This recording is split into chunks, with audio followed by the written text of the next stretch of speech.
नमस्कार दोस्तों, Prince civil service के यूट्यूब चैनल पे आपका एक बार फिर से स्वागत है। मैं अनिरुद्ध सिंह कविया आपके सामने एक बार फिर एक नए मुद्दे पे चर्चा करने के लिए उपस्थित हूँ। आज हम जिस मुद्दे पे चर्चा करेंगे वो है राइट टू हेल्थ, स्वास्थ्य का अधिकार। ये मुद्दा हाल ही में चर्चा में आया था। इस पर डिस्कशन करने की एक मुख्य वजह यह है कि राजस्थान सरकार ने, राजस्थान की विधानसभा ने हाल ही में एक विधेयक पारित किया है स्वास्थ्य का अधिकार नाम से, जिसके तहत लोगों को स्वास्थ्य सुविधाएं प्राप्त करने की एक गारंटी सी प्रदान की गई। तो उस पूरे बैकग्राउंड को समझते हुए कि राजस्थान का जो विधेयक था जिसके तहत राजस्थान के निवासियों को स्वास्थ्य का अधिकार उपलब्ध करवाया जा रहा है, उसकी एक तरह से गारंटी दी जा रही है। तो वो विधेयक क्या है, उस विधेयक की विशेषताएं क्या है, उस विधेयक के बारे में जो समस्याएं हैं, जो चुनौतियां हैं उस विधेयक को लागू करने में, वो क्या है। ठीक है, तो उनके बारे में हम चर्चा करेंगे। और इससे पहले कि हम चर्चा पर आगे बढ़े, एक महत्वपूर्ण सूचना आप लोगों के लिए। 16 अप्रैल को, यानी कि 2-3 दिन बाद, ऑनलाइन एग्जामिनेशन कंडक्ट किया जा रहा है प्रिंस कॉलेज सीकर की तरफ से, जो कि एक स्कॉलरशिप कम एडमिशन टेस्ट है उन लोगों के लिए, उन विद्यार्थियों के लिए, उन बच्चों के लिए जो नॉर्मल बीएससी या बीए के साथ साथ कॉम्पिटिटिव एग्जामिनेशन की तैयारी भी करना चाहते हैं, जैसे कि आईएएस या आरएएस। ठीक है, जनरली इन एग्जाम्स की तैयारी हम लोग ग्रेजुएशन कंप्लीट होने के बाद करते हैं। ठीक है, 3 साल की हमारी ग्रेजुएशन होती है, उसके बाद हम कॉम्पिटिटिव एग्जामिनेशन की मार्केट के अंदर एंटर करते हैं। लेकिन प्रिंस कॉलेज सीकर की तरफ से एक आपको सुनहरा अवसर प्रदान किया जा रहा है, जब आप ग्रेजुएशन के साथ साथ, यानी कि 3 साल की जो डिग्री लेने की जो प्रक्रिया होती है, उसी के साथ आप कॉम्पिटिशन एग्जामिनेशन की तैयारी कर सकते हैं। वो भी देश के प्रेस्टीजियस एग्जामिनेशन आईएएस और राजस्थान का सबसे प्रेस्टीजियस एग्जामिनेशन आरएएस। और जब आप तक आपकी ग्रेजुएशन कंप्लीट होगी तब तक आप उस पूरी प्रक्रिया में एंटर होने के लिए पूरी तरीके से तैयार होंगे। एक फाइटिंग चांस होगा आपको कॉम्पिटिशन एग्जामिनेशन में, सिलेक्शन के चांसेस आपके ज्यादा बेहतर होंगे। तो those who are interested, Prince college Sikar की इस वेबसाइट पर आपको रजिस्ट्रेशन करना है। और 16 अप्रैल को एग्जामिनेशन है, ऑनलाइन एग्जामिनेशन है। Remember that you don't have to go anywhere physically. आपके पास एक कंप्यूटर, लैपटॉप या और इंटरनेट कनेक्शन होना चाहिए। You can attempt in the examination. चलिए, मूविंग फॉरवर्ड, आज के इस मुद्दे पे कंटिन्यू करते हैं।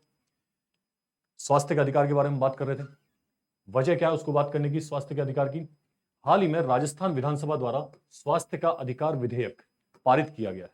ठीक है ना, राइट टू हेल्थ एक विधेयक, एक बिल राजस्थान की विधानसभा के द्वारा पारित किया गया है, और जिससे रिसेंटली राज्यपाल के पास भेजा गया था, और राज्यपाल ने उस बिल को क्या दे दी है, अनुमति दे दी है। तो जब वो बिल था, राज्यपाल की अनुमति मिलने के बाद वो एक्ट बन गया, कानून बन गया। ठीक है, विधेयक से वो कानून बन चुका है। और ऐसा करने से, इस विधेयक को पारित करने और राज्यपाल की अनुमति मिलने से वो कानून बन चुका है। उसका सबसे बड़ा जो विशेषता है वो ये है कि राजस्थान अपने निवासियों को स्वास्थ्य सेवा के अधिकार की गारंटी देने वाला भारत का पहला राज्य बन गया। Rajasthan has become the first state in the country to give legal guarantee to its residents about health, right to health। अधिकार, स्वास्थ्य के अधिकार की गारंटी देने वाला भारत का पहला राज्य राजस्थान बन चुका है। ठीक है, तो this news itself become very important. ठीक है, इसी के संदर्भ में बात करते हैं कि स्वास्थ्य का अधिकार क्या होता है। थोड़ी सी बेसिक नॉलेज स्वास्थ्य के अधिकार की जानते हैं कि स्वास्थ्य का अधिकार होता क्या है, और उसके बाद राजस्थान ने जो विधेयक पारित किया है उस विधेयक की कुछ विशेषताएं देखेंगे, उस विधेयक की कुछ कमियां देखेंगे। क्योंकि रिसेंट के अंदर उस विधेयक के पारित होने के बाद राजस्थान में डॉक्टरों की बहुत बड़ी हड़ताल हुई थी। ठीक है, कई दिनों तक जो डॉक्टर्स धरने पर रहे थे, प्रदर्शन किया था उन्होंने इस बिल के विरुद्ध। तो क्या वजह थी, क्या डॉक्टर्स की समस्याएं हैं, क्या डॉक्टर्स को लगता है कि इस बिल में प्रॉब्लम से कमियां हैं, तो वो भी, उसके ऊपर भी चर्चा करेंगे। उससे पहले हम देखते हैं कि स्वास्थ्य का अधिकार होता क्या है। स्वास्थ्य का अधिकार, विश्व स्वास्थ्य संगठन ने एक डेफिनेशन दी दोस्तों, वर्ल्ड हेल्थ ऑर्गेनाइजेशन डब्ल्यूएचओ ने एक डेफिनेशन दी है राइट टू हेल्थ की। वो डेफिनेशन क्या है? हर व्यक्ति को बिना वित्तीय कठिनाई का सामना किए बिना जब और जहां आवश्यकता हो स्वास्थ्य सेवाएं मिलनी चाहिए। ऑलराइट दोस्तों, ये डब्ल्यूएचओ ने राइट टू हेल्थ की डेफिनेशन एक बिल्कुल सिंपलिस्टिक तरीके से दी है। वापस देखते हैं, हर व्यक्ति को, यानी कि it's universal, it is not the select category of people. महिला हो, पुरुष हो, अमीर हो, गरीब हो, बच्चा हो, बुजुर्ग हो, कोई भी व्यक्ति हो, हर व्यक्ति को बिना वित्तीय कठिनाई का सामना किए बिना। क्योंकि जनरली होता क्या, आज से कुछ सालों पहले तक स्थिति ये थी दोस्तों कि हमारे देश में, खासतौर से हम गरीब मुल्कों की बात करें और भारत में रहते हैं तो भारत की बात करेंगे हम, लोगों का, जो गरीब लोग होते थे उनका आउट ऑफ पॉकेट एक्सपेंडिचर जो था वो हेल्थ के ऊपर बहुत ज्यादा होता था। ठीक है, स्वास्थ्य सेवाओं के ऊपर उनका जो एक्सपेंडिचर था वो बहुत ज्यादा होता था, क्योंकि सरकार की तरफ से बहुत ज्यादा सुविधाएं उपलब्ध नहीं कराई जाती थी। ठीक है, अच्छा ट्रीटमेंट सरकारी जो हॉस्पिटल उनके ऊपर नहीं मिल पाता था, प्राइवेट हॉस्पिटल में जाते थे तो पैसा लगता था, और इसकी वजह से पूरी जीवन की जमा पूंजी कई बार एक छोटी सी बीमारी को ठीक कराने में ही निकल जाती थी। तो उसको बोलते हैं आउट ऑफ पॉकेट एक्सपेंडिचर। ठीक है, तो इस स्वास्थ्य के अधिकार के अंतर्गत क्या होगा, बिना वित्तीय कठिनाई का सामना किए बिना। अक्सर हमारे पास फाइनेंसिस की प्रॉब्लम होती है, इस वजह से हम स्वास्थ्य सुविधाएं बेहतर प्राप्त नहीं कर पाते। लेकिन राइट WHO की डेफिनेशन के अनुसार जो राइट टू हेल्थ किसको कहेंगे, हर व्यक्ति को बिना वित्तीय कठिनाई का सामना किए बिना जब और जहां आवश्यकता हो, ठीक है ना, जिस भी वक्त उसको आवश्यकता हो, स्वास्थ्य सेवाएं मिलनी चाहिए। हेल्थ केयर जो सर्विसेज है, हेल्थ केयर फैसिलिटीज जो है वो उसको प्राप्त होनी चाहिए। ठीक है ना, वही क्या कहलाएगा, राइट टू हेल्थ कहलाता है। ठीक है, उसी के तहत हालांकि हमारे संविधान के अंदर राइट टू हेल्थ का कोई स्पेसिफिक प्रावधान नहीं है। ठीक है, हमारे संविधान में राइट टू हेल्थ जैसा, हम जब अधिकार की बात कर रहे हैं, अधिकार मतलब राइट्स, लेकिन भारत के संविधान में स्वास्थ्य का अधिकार नाम से कोई स्पष्ट अधिकार नहीं लिखा हुआ है। ओके, हमारे जो आर्टिकल्स 12 से लेकर 35 तक जो भारत में मूलभूत अधिकारों की बात करते हैं भारतीय नागरिकों के और विदेशियों के, तो उन अधिकारों में कहीं भी स्वास्थ्य के अधिकार का जिक्र नहीं है एक्सप्लिसिटली, स्पष्ट। लेकिन 1996 में सर्वोच्च न्यायालय ने अपने एक जजमेंट में यह ऑब्जर्वेशन किया था, यह माना था कि जीवन का जो अधिकार है अनुच्छेद 21 के तहत, आर्टिकल 21 के तहत जो जीवन का अधिकार है, right to life and personal liberty जो है हमारा आर्टिकल 21 के अंदर, उसी में कौन सा अधिकार शामिल है दोस्तों, स्वास्थ्य का अधिकार उसी में शामिल माना है सर्वोच्च न्यायालय ने, सुप्रीम कोर्ट। तो स्वास्थ्य का अधिकार स्पष्ट है, एक्सप्लिसिटली हमारे कॉन्स्टिट्यूशन में कहीं नहीं लिखा हुआ है, लेकिन सुप्रीम कोर्ट ने आर्टिकल 21 के अंदर ही उसको इनहेरेंट माना है स्वास्थ्य के अधिकार को। सार्वजनिक स्वास्थ्य और स्वच्छता, यूपीएससी जनरली दोस्तों डायरेक्ट क्वेश्चंस नहीं पूछती, वो बैकवर्ड लिंकेजेस जो होते हैं किसी भी टॉपिक के या किसी भी कोई बर्निंग इशू होता है, तो उस मुद्दे के ऊपर उसका बैकवर्ड लिंक क्या है, फॉरवर्ड लिंक क्या है, उससे संबंधित यूपीएससी की एक ट्रेंड होता है सवाल पूछने का।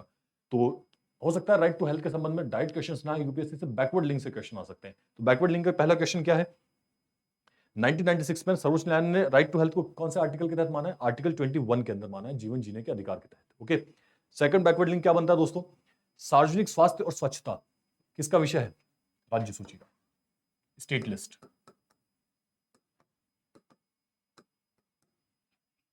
पब्लिक हेल्थ एंड सैनिटेशन राज्य सूची का विषय है, मतलब राज्य सरकार इसके ऊपर कानून बनाने के लिए अधिकृत है। ओके, नेक्स्ट अनुच्छेद 47, ठीक है, 47 नंबर का जो आर्टिकल है, नीति निर्देशक तत्वों से संबंधित है, हमारे आर्टिकल 36 से लेके 51 तक। नीति निर्देशक तत्वों के अंतर्गत सार्वजनिक स्वास्थ्य में सुधार करना, यानी कि improvement in the public health किसकी जिम्मेदारी है, राज्य की जिम्मेदारी है। ठीक है, यहां पे राज्य से मतलब केंद्र सरकार भी शामिल है, उसके अंदर राज्य सरकार भी शामिल है। ओके, तो दो तीन चीजें आर्टिकल 21 के अंदर राइट टू हेल्थ इनहेरेंट माना गया सुप्रीम कोर्ट के ऑब्जर्वेशन के द्वारा। उसी तरीके से हमारे सार्वजनिक स्वास्थ्य और स्वच्छता जो है, public health and sanitation is part of the state list. And third is article 47 talks about the improvement in the public health is the responsibility of government, मतलब राज्य का एक दायित्व है, चाहे केंद्र सरकार हो या राज्य सरकार, उसका दायित्व क्या है, सार्वजनिक स्वास्थ्य में सुधार करना। ठीक है, तो इससे संबंधित सवाल यूपीएससी में आ सकते हैं। चलिए नेक्स्ट हम विशेषताएं देखते हैं कि आखिर राजस्थान ने जो बिल पारित किया राइट टू हेल्थ, उसकी विशेषताएं क्या है। सबसे पहली विशेषता दोस्तों, राज्य के प्रत्येक निवासी को, याद रखिए निवासी, नागरिक नहीं, नागरिक देश का होता है, राजस्थान का निवासी होगा। ओके, क्योंकि भारत में सिंगल नागरिकता का प्रावधान है, be careful about these terms. राज्य के प्रत्येक निवासी को किसी सरकारी या कुछ चयनित निजी अस्पतालों में, यानी कि जो सरकारी अस्पताल है वो तो सभी होंगे, ठीक है ना, सारे सरकारी अस्पतालों में, लेकिन कुछ चयनित निजी अस्पतालों में, यानी कि डेजिग्नेटेड प्राइवेट हॉस्पिटल्स, जो गवर्नमेंट डेजिग्नेट करेगी कि आप अगर इस प्राइवेट हॉस्पिटल में जाते हैं तो आपको सुविधा मिलेगी। गवर्नमेंट ने अगर डेजिग्नेट नहीं किया किसी प्राइवेट हॉस्पिटल को तो वहां वो सुविधा नहीं मिलेगी। ओके, तो कुछ चयनित निजी अस्पतालों में पूर्व भुगतान के बिना, नॉर्मली क्या होता है, हम हॉस्पिटल में जाते हैं, किसी पेशेंट को एडमिट कराते हैं, तो हॉस्पिटल वाले एडवांस पेमेंट ले लेते हैं कि आप पहले ये पेमेंट जमा कर दिए, 1 लाख 2 लाख 3 लाख, जितना बेटर हॉस्पिटल है, जितनी बेटर सुविधा वहां पे मिलती है। ठीक है, उस हिसाब से एडवांस पेमेंट देना पड़ता है।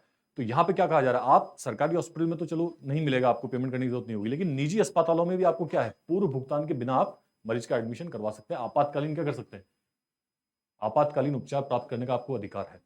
Emergency treatment, you have the right to get the emergency treatment to in the public healthcare facilities as well as some designated private facilities. Okay, दोबारा पढ़ते हैं स्लाइड को। राज्य के प्रत्येक निवासी को किसी सरकारी और कुछ चयनित निजी अस्पतालों में पूर्व भुगतान के बिना आपातकालीन उपचार, इस शब्द को ध्यान रखिए दोस्तों, इसी के ऊपर बहुत काफी विवाद होता है। जो राइट टू हेल्थ जो बिल है, इसके संबंध में जो डॉक्टर ने प्रदर्शन किया था, उसके पीछे एक इंपॉर्टेंट जो तर्क था वो था आपातकालीन उपचार। आपातकाल का मतलब क्या होगा, ठीक है। तो उपचार प्राप्त करने का अधिकार। सेकंड विशेषता इसमें ओपीडी और आईपीडी। ओपीडी कहते हैं आउट पेशेंट डिपार्टमेंट, और आईपीडी मतलब इन अ पेशेंट डिपार्टमेंट। मतलब अगर किसी पेशेंट को कोई हॉस्पिटल में जाता है, डॉक्टर उसका चेकअप करके दवाई लिख के उसको भेज देता है, तो इसका मतलब वो आउट पेशेंट है, उसको एडमिट नहीं किया गया हॉस्पिटल में, ठीक है। वो डॉक्टर को चेकअप किया, डॉक्टर ने दवाई लिखी, जो भी ट्रीटमेंट करना वो किया और पेशेंट को रिलीज कर दिया, ओके। लेकिन इन पेशेंट के अंदर यदि किसी पेशेंट को 24 घंटे से ज्यादा किसी हॉस्पिटल के अंदर एडमिट रखा जाता है, तो वो आईपीडी कहलाता है, इनर पेशेंट डिपार्टमेंट, ओके। तो ओपीडी और आईपीडी सेवा, जांच, आपसे कोई भी बीमारी है, कोई भी आपातकालीन आपको दुर्घटना आपके साथ हो गई, तो उस स्थिति के अंदर आपकी पूरी जो शारीरिक जांच होती है उसमें भी आपको कोई पूर्व भुगतान की आवश्यकता नहीं है। दवाएं आपको नहीं दवाई का पैसा नहीं देना पड़ेगा। और आपातकालीन परिवहन, इमरजेंसी जो ट्रांसपोर्ट होता है, ठीक है, प्राइवेट हॉस्पिटल कोई एम्बुलेंस होती है या कोई भी ट्रांसपोर्ट होता है, उसका भी पैसा नहीं देना है इमरजेंसी ट्रीटमेंट के अंदर। मेडिको लीगल मामलों के अंदर पुलिस की अनुमति के बिना भी इलाज किया जा सकता है। मेडिको लीगल मामले कौन से होते हैं दोस्तों? जनरली कोई एक्सीडेंट हो जाता है तो पुलिस उस मामले के अंदर पहले पुलिस मान ली एफआईआर दर्ज होती है या पुलिस की अनुमति की जरूरत होती है, पुलिस का वेरिफिकेशन की जरूरत होती है। किसी महिला के साथ दुर्व्यवहार हो जाता है किसी तरह का, तो उसमें भी कई बार पुलिस की पहले परमिशन लेनी पड़ती है, ठीक है। तो उस स्थिति के अंदर अब इस राइट टू हेल्थ बिल क्या कहता है कि आपको मेडिकल लीगल मामले में पुलिस की अनुमति का इंतजार करने की जरूरत नहीं है। आप पहले उस व्यक्ति को ट्रीटमेंट प्रोवाइड कीजिए, उसके बाद पुलिस की अनुमति मिल जाएगी, ओके। तो ये भी एक इंपॉर्टेंट स्टेप है, क्योंकि कई बार क्या होता है, जो सड़क पर मान लीजिए कोई दुर्घटना होती है, तो हम लोग उस व्यक्ति को हॉस्पिटल पहुंचाने से इसलिए भी हिचकते हैं कि कहीं हमसे ही कोई इंक्वायरी ना करने लग जाए, हमसे ही कुछ सवाल जवाब ना करने लग जाए पुलिस वाले। तो उस स्थिति को भी बेटर बनाया गया। सरकार ने कहा है कि मेडिकल लीगल मामले के अंदर पहले मरीज का ट्रीटमेंट होगा, उसके बाद सारी कार्रवाई होगी, ठीक है। तो उस मामले में पुलिस की अनुमति का वेट करने की जरूरत नहीं है। अपनी बीमारी उपचार से संबंधित पूर्ण जानकारी प्राप्त करना, मरीज को यह पूरा अधिकार है कि उसकी क्या बीमारी हुई है उसको, ठीक है, उस बीमारी के संबंध में क्या उपचार किया जा रहा है डॉक्टर्स के द्वारा, उसके संबंध में पूरा एक समरी जो होता है संक्षेप के अंदर डॉक्टर्स हॉस्पिटल से या डॉक्टर से उसको जानने का पूरा अधिकार है, उसको मना नहीं किया जा सकता, ओके। तो ये कुछ विशेषताएं हैं, और भी छोटी मोटी विशेषताएं हैं, लेकिन मुख्यतः जो बड़ी विशेषताओं की हमने बात की राइट टू हेल्थ बिल में, वही 3-4 विशेषताएं हैं। लेकिन अच्छा एक प्रयास था राजस्थान सरकार के द्वारा, ठीक है, गरीब तबके के लोग हैं उनके लिए निश्चित रूप से एक बेहतर कदम है राज्य सरकार के द्वारा, जिससे कि आपातकालीन उपचार की सुविधा उनको मिल सकती है, निःशुल्क मिल सकती है, ठीक है। अब यहाँ पर निःशुल्क से संबंधित यह है कि उस व्यक्ति को शायद पैसा नहीं देना पड़ेगा, ठीक है ना। अगर प्राइवेट हॉस्पिटल जो इलाज करेगा उसका पैसा सरकार प्राइवेट हॉस्पिटल को देगी, ठीक है। ऐसा नहीं कि प्राइवेट हॉस्पिटल फ्री में इलाज करेगी, लेकिन उस व्यक्ति के पास यदि देने के लिए पैसा नहीं है तो उस व्यक्ति को पैसा देने के लिए मजबूर नहीं किया जाएगा, ठीक है। वो पैसा कौन देगी? सरकार देगी, ठीक है। तो ये एक अच्छा कदम निश्चित रूप से राइट टू हेल्थ के अंतर्गत हर व्यक्ति को बेहतर स्वास्थ्य सुविधाएं प्राप्त करने का अधिकार है। लेकिन हमारे जो राजस्थान राज्य है उसके डॉक्टर्स ने पिछले कुछ दिनों से हड़ताल की थी, अब उनकी हड़ताल समाप्त हो चुकी है, लेकिन हड़ताल उन्होंने की थी इसी बिल के अंदर कुछ कमियां बता के कि ये जो बिल लाया गया है, जो विधेयक लाया गया है, जो विधानसभा ने पारित किया है, उस विधेयक में अपने आप में बहुत कमियां हैं, ठीक है, जो डॉक्टर्स को एक सुरक्षित माहौल नहीं देती काम करने के लिए, डॉक्टर्स के ऊपर अननेसेसरी बर्डन डालती है, प्राइवेट हॉस्पिटल्स के ऊपर अननेसेसरी बर्डन डालती है, ठीक है। तो उन कमियों के बारे में जानकारी देते हैं। बाद में सरकार और डॉक्टर्स के बीच में एक समझौता हो गया था और अब डॉक्टर्स ने उस स्ट्राइक को, उस प्रदर्शन को तो समाप्त कर दिया है और वो काम पे लौट गए। तो जानते हैं कि वो कमियां, जो समस्याएं हैं, जो चुनौतियां हैं उस बिल को लागू करने में, वो क्या है। सबसे पहली जो डॉक्टर्स ने कमियां बताई थी वो दोस्तों वो ये थी, आपातकालीन स्थिति की परिभाषा स्पष्ट नहीं है। इमरजेंसी ट्रीटमेंट के बारे में कहा जा रहा है कि कोई भी हॉस्पिटल किसी भी पेशेंट को इमरजेंसी ट्रीटमेंट देने से मना नहीं करेगा, बट व्हाट इज इमरजेंसी? किसे इमरजेंसी कहा जाएगा? क्या बुखार आ जाएगी उसको भी इमरजेंसी कहा जाएगा, या सांप काट लेगा उसको भी इमरजेंसी कहा जाएगा? तो इस बारे में बहुत सारी स्पष्टता नहीं है। दुर्घटना हो जाएगी उसको इमरजेंसी कहा जाएगा, सर्दी जुकाम हो जाएगा उसको भी इमरजेंसी कहा जाएगा या नहीं। तो इमरजेंसी जो ट्रीटमेंट है उसकी जो परिभाषा है वो स्पष्ट नहीं है, ठीक है, क्लियर नहीं है कि इमरजेंसी ट्रीटमेंट कहा किसको जाएगा। क्योंकि अगर इमरजेंसी ट्रीटमेंट में हॉस्पिटल मना कर देता है उपचार करने के लिए, ऐसी स्थिति के अंदर हॉस्पिटल के ऊपर जुर्माने का प्रावधान, ठीक है। अगर कोई निजी अस्पताल मना कर देता है ट्रीटमेंट देने से, तो ऐसी स्थिति के अंदर उसके ऊपर जुर्माना भी किया जा सकता है। तो जुर्माना करने की स्थिति के अंदर प्राइवेट हॉस्पिटल वाले ऑब्वियसली इन चीजों के बारे में बारीकी से देखेंगे कि बिल के अंदर ऐसी कौन सी कमियां हैं जिसकी वजह से उनको नुकसान हो सकता है, ठीक है। तो आपातकालीन स्थिति की परिभाषा स्पष्ट नहीं है बिल के अंदर। सेकंड, यह विधेयक किसी डॉक्टर को उसकी विशेषज्ञता के बाहर किसी मरीज का इलाज करने के लिए बाध्य करता है। मतलब ऐसा लिखा हुआ नहीं है बिल के अंदर, लेकिन जिस प्रकार से बिल को ड्राफ्ट किया गया उसके अंदर एक चीज है कि कोई भी निजी अस्पताल, ठीक है, प्राइवेट हॉस्पिटल इमरजेंसी ट्रीटमेंट देने से मना नहीं कर सकता, ठीक है। लेकिन होता क्या दोस्तों कि हॉस्पिटल की कैटेगरी भी कई होती है, जैसे कि कोई हार्ट का हॉस्पिटल है, कोई ईएनटी वाला हॉस्पिटल है, ठीक है, आइज का कोई आंखों का अस्पताल है, ठीक है। तो इन सब चीजों में क्या होता है, मान लीजिए किसी हार्ट का कोई व्यक्ति है जिसको हार्ट की बीमारी, हार्ट अटैक आ गया, अब वो व्यक्ति गया है आंखों के अस्पताल के अंदर, है तो निजी अस्पताल, गवर्नमेंट द्वारा डेजिग्नेटेड भी होगा, तो अब वहां पे जो डॉक्टर बैठा है, अब उसके सामने समस्या खड़ी होगी दोस्तों। क्या समस्या? अगर वो इलाज करता है, अब वो तो है तो आई स्पेशलिस्ट, वो हार्ट का इलाज कैसे कर सकता है? निश्चित रूप से उसकी विशेषज्ञता तो नहीं है उस इलाज, उस बीमारी को ठीक करने में। ओके, वो आंख का अस्पताल है, मरीज जो है वो हार्ट का मरीज है, लेकिन अगर डॉक्टर इलाज नहीं करता है तो इसका मतलब क्या हो गया? उस अस्पताल ने, उस डॉक्टर ने उस व्यक्ति का इलाज करने से मना कर दिया। इसका मतलब किसका उल्लंघन हो गया? इस राइट टू हेल्थ बिल का उल्लंघन हो गया, कानून का उल्लंघन हो गया। तो उस डॉक्टर को या उस अस्पताल के ऊपर पेनल्टी लगाई जा सकती है। तो ये जो विरोधाभास है ना दोस्तों, इसमें क्या है, किसी डॉक्टर को उसकी विशेषज्ञता के बाहर किसी मरीज का इलाज करने के लिए बाध्य करता है। इसमें क्लियर कट नहीं है, हालांकि अब गवर्नमेंट समस्या का समाधान निकाल रही है कि ऐसा कुछ भी अगर होगा तो 50 बेड, यानी कि किसी हॉस्पिटल के अंदर 50 से ज्यादा बेड होंगे, वहां पे मल्टी स्पेशलिटी ट्रीटमेंट होता होगा उस हॉस्पिटल में, तो ही उस हॉस्पिटल को डेजिग्नेट किया जाएगा, ठीक है ना। ऐसा गवर्नमेंट विचार कर रही है उस बिल के अंदर इंप्रूवमेंट करने में, क्योंकि एक हॉस्पिटल जिसके अंदर हार्ट का ट्रीटमेंट भी होता है, आई का भी ट्रीटमेंट होता है, ईएनटी वगैरह भी है, ठीक है, नॉर्मल बीडीएस भी है वगैरह, सब चीजें तो एक हॉस्पिटल में होती है, तो वहां पे कोई भी व्यक्ति जाता है तो उसको कोई डॉक्टर मिल सकता है आसानी से। लेकिन कोई सिंगल स्पेशलिटी हॉस्पिटल है, आई हॉस्पिटल है, हार्ट हॉस्पिटल है, तो वहां पे भी दूसरी बीमारियों का इलाज होना मुश्किल होता है, संभव नहीं हो पाता। तो डॉक्टरों के डर था इस बिल के अंदर कि अगर हमारी जो विशेषज्ञता नहीं है, मैं आंख का विशेषज्ञ हूं, लेकिन डॉक्टर बीमारी किसका आ गया, हार्ट का मरीज आ गया, ना तो मैं उसका इलाज कर सकता हूं, ना उसका इलाज करने से मना कर सकता हूं, ये डॉक्टरों के सामने समस्या आ गई। सरकार द्वारा निजी अस्पतालों को भुगतान की निश्चित समय सीमा व प्रक्रिया स्पष्ट नहीं है। यानी कि जो बिल लाया गया है उसमें निजी अस्पतालों को कहा गया है कि आप भुगतान नहीं लेंगे, आपके पेशेंट के पास यदि पैसा नहीं है तो आप उसको फोर्स नहीं करेंगे। आपको भुगतान कौन करेगा? सरकार करेगी।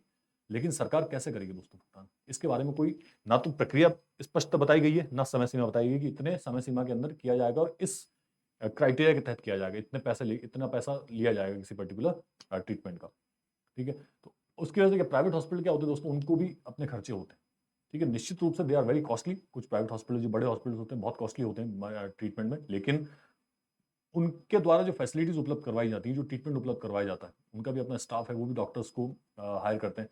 तो इस सिचुएशन के अंदर they definitely charge you a lot, ठीक है। अब अगर किसी भी इमरजेंसी ट्रीटमेंट के अंदर वो फ्री इलाज देने लग गए और गवर्नमेंट से उनको पैसा नहीं मिला, तो उनका तो प्रॉफिट नहीं होगा ना हॉस्पिटल चलाने में, तो या तो हॉस्पिटल बंद हो जाएगा, ठीक है, या फिर कानून का उल्लंघन होगा, उनको मना करना पड़ेगा मरीजों को। तो ऐसी स्थिति आ सकती है अगर सरकार ने कोई निश्चित प्रक्रिया नहीं बताई कि आपने जो ट्रीटमेंट दिया उसका भुगतान सरकार करेगी। वो प्रक्रिया बतानी चाहिए, कितना भुगतान करेगी, कितने समय सीमा में करेगी, ये सब चीजें सरकार को स्पष्ट करनी चाहिए, उस बिल के अंदर प्रावधान होनी चाहिए। नेक्स्ट, चिरंजीवी योजना प्रभावी है, नए कानून की आवश्यकता नहीं है। राजस्थान में ऑलरेडी एक चिरंजीवी स्वास्थ्य बीमा योजना चल रही है, ठीक है, जिसके तहत हम देखते हैं आगे, राज्य के निवासियों को 25 लाख तक, 25 लाख तक निःशुल्क इलाज उपलब्ध है। यानी कि 25 लाख तक आप किसी भी प्राइवेट हॉस्पिटल में इलाज करा सकते हैं और आपको उसका भुगतान कौन करेगी? सरकार करेगी उस हॉस्पिटल को। तो जब चिरंजीवी स्वास्थ्य योजना पहले से ही चल रही है दोस्तों, तो उसके बाद नए कानून की आवश्यकता क्या थी? ये भी डॉक्टरों का कहना है कि जब ऑलरेडी एक योजना अच्छे से चल रही है, काम कर रही है, हालांकि उसके अंदर कुछ कमियां हैं निश्चित रूप से, लेकिन वो सुधारी जा सकती हैं। अगर सरकार को कुछ स्वास्थ्य सुविधाओं को बेहतर बनाना था, कुछ एडिशन करना था, तो चिरंजीवी योजना में ही किया जा सकता था, अलग से राइट टू हेल्थ बिल लाने की आवश्यकता नहीं थी, ठीक है। क्योंकि डॉक्टर्स का या प्राइवेट हॉस्पिटल्स का मानना है कि सरकार अपनी जिम्मेदारी को प्राइवेट हॉस्पिटल्स पे थोप रही है। स्वास्थ्य सुविधा उपलब्ध करवाना हमने देख लिया कि राज्य सूची का विषय है, आर्टिकल 47 के अंदर राज्य के दायित्व है, तो राज्य की जिम्मेदारी है, ठीक है, गवर्नमेंट की जिम्मेदारी है। वो प्राइवेट हॉस्पिटल पे थोप रही है कि अपनी जिम्मेदारी, डॉक्टर्स को ऐसा, निजी अस्पतालों को ऐसा मानना है, ठीक है। तो डॉक्टर्स कहना था कि जो चिरंजीवी योजना पहले से ही चल रही थी तो इसी में इंप्रूवमेंट कर सकते थे, ठीक है, नए कानून लाने की क्या आवश्यकता थी। तो ये हमने राइट टू हेल्थ के बारे में विशिष्टताएं और उसकी जो कमियां देखी थी। दो योजनाएं जो वर्तमान के अंदर राजस्थान के अंदर बहुत प्रभावी हैं और चल रही हैं, ठीक है। तो उसमें सबसे पहली है चिरंजीवी योजना। राज्य के निवासियों को 25 लाख तक निःशुल्क इलाज मिलेगा। पहले 10 लाख तक मिलता था, इसकी सीमा बढ़ा के 25 लाख कर दी गई है रिसेंट के अंदर गवर्नमेंट ऑफ राजस्थान के द्वारा। दूसरी, मुख्यमंत्री निःशुल्क दवा योजना, एक बहुत ही कारगर योजना आप कह सकते हो, बहुत ही प्रभावी राजस्थान के अंदर योजना है। एक रिवोल्यूशनरी स्टेप था गवर्नमेंट ऑफ राजस्थान के द्वारा। कब शुरू की गई थी? 2 अक्टूबर 2011 को। ठीक है, अशोक गहलोत जो हमारे मुख्यमंत्री, उनके लिए डेफिनेटली डिजर्व द क्रेडिट कि उन्होंने एक ऐसी योजना चलाई, क्योंकि कई बार दवाइयों की कॉस्ट बहुत ज्यादा होती थी। सेम सॉल्ट की दवाइयां, ठीक है, उनका जो कंपोजिशन होता था, जो उनके अंदर इंग्रेडिएंट्स होते थे, वो सेम होते थे, लेकिन एक दवाई नॉर्मली जेनरिक दवाई होती है, वो सस्ती मिलती है, और ब्रांड चेंज हो जाता है, प्राइवेट कंपनी की दवाई उसी सॉल्ट की उसी कंपोजिशन की बहुत महंगी मिलती है। ठीक है, तो गवर्नमेंट ऑफ राजस्थान ने क्या किया? मुख्यमंत्री निःशुल्क दवा योजना कर दी। सरकारी हॉस्पिटल्स के अंदर जब भी आप इलाज कराने जाते हैं, आपको दवाई खरीदने की जरूरत नहीं पड़ेगी। जो डॉक्टर दवाई लिखेगा, वहीं सरकारी हॉस्पिटल के अंदर एक काउंटर है, वहां पे जाके आप निःशुल्क दवाई आपको मिल जाएगी। ठीक है, तो ये Rajasthan right to health bill के बारे में हमने चर्चा की। आई होप आपकी जो राजस्थान सरकार ने रिसेंट में विधानसभा ने विधेयक पारित किया है और अब जो कानून बन गया, उसके बाद में मामले में आपकी समझ थोड़ी बड़ी होगी कि उसका विरोध हो रहा है, उस बिल की विशेषताएं क्या है। तो इसी के साथ अपना सेशन कंक्लूड करते हैं। Thank you very much, have a good day.